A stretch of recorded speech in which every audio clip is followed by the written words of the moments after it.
Joseph Conrad did not begin to learn English until he was 21 years old. He was born Józef Theodor Konrad Korzeniowski on December 3, 1857, in the Polish Ukraine.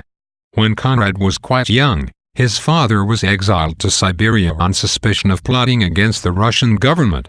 After the death of the boy's mother, Conrad's father sent him to his mother's brother in Krakow to be educated, and Conrad never again saw his father.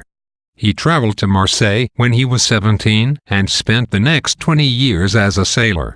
He signed on to an English ship in 1878, and 8 years later he became a British subject. In 1889, he began his first novel, Almayer's Folly, and began actively searching for a way to fulfill his boyhood dream of traveling to the Congo. He took command of a steamship in the Belgian Congo in 1890, and his experiences in the Congo came to provide the outline for Heart of Darkness. Conrad's time in Africa wreaked havoc on his health, however, and he returned to England to recover. He returned to sea twice before finishing Almayer's Folly in 1894 and wrote several other books, including one about Marlowe called Youth, a narrative before beginning Heart of Darkness in 1898. He wrote most of his other major works including Lord Jim, which also features Marlowe, Nostromo, and The Secret Agent, as well as several collaborations with Ford Madox Ford during the following 2 decades. Conrad died in 1924. Conrad's works, Heart of Darkness in particular, provide a bridge between Victorian values and the ideals of modernism. Like their Victorian predecessors, these novels rely on traditional ideas of heroism, which are nevertheless under constant attack in a changing world and in places far from England. Women occupy traditional roles as arbiters of domesticity and morality, yet they are almost never present in the narrative. Instead, the concepts of home and civilization exist merely as hypocritical ideals, meaningless to men for whom survival is in constant doubt.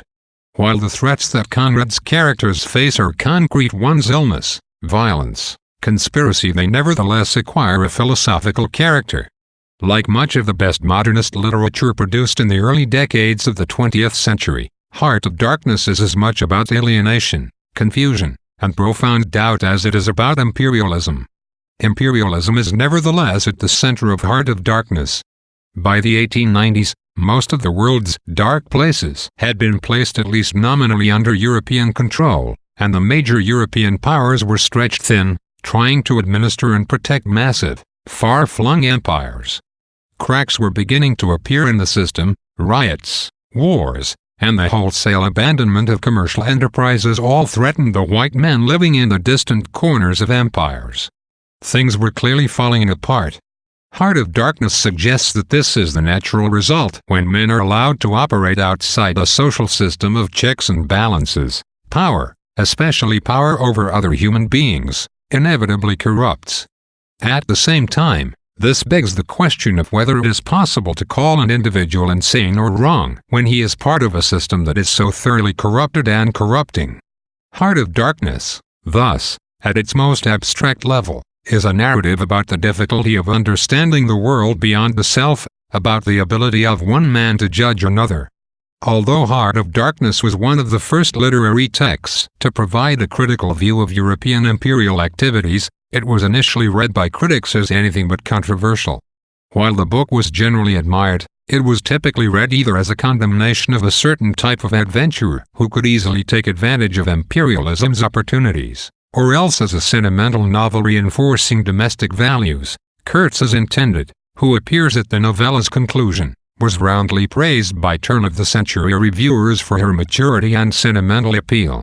Conrad's decision to set the book in a Belgian colony and to have Marlowe work for a Belgian trading concern made it even easier for British readers to avoid seeing themselves reflected in Heart of Darkness.